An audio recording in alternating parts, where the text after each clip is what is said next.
pun kita ki version of sequence events ki jo kita ki accuse somewhat jo ki accuse lain but jo sonam te I push ini lah ada interrogation ini lah ban your exact sequence of events kerja.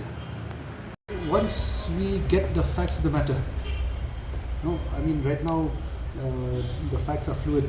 One person would say something, another person says something. So once we confirm the facts, these are the facts. After we interrogate, we'll have to interrogate all that. What is the fact of the matter?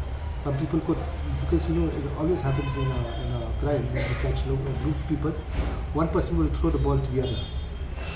So whose role is exactly, what was his role, we need to ascertain.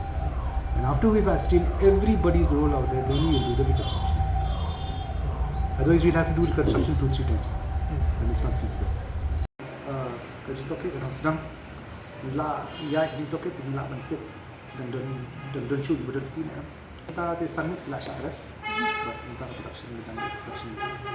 Kata ngipat senang interrogation ke ngala banong hal ke dekti kita. Nota ini ngiri rasa ka kita sebut ke dekti.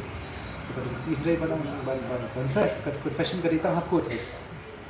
Mo ini kata ti nila jam interrogate nila ban bukti kena kalau involvement juga kalau kumno but in details jangka involvement juga dengan crime nila ban bukti kena.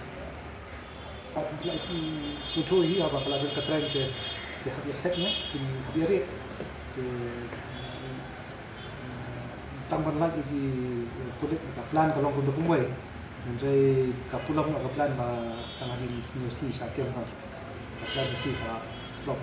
Ini plan yang kata taruh plan hot di layo bits and pieces. Jadi yang kata taruh plan ini untuk kena ni ada dalam lagi integration. Full plan ke plan yang ke. Kami layo bits and pieces ni accuse maka full plan exactly ni saya ada di sini.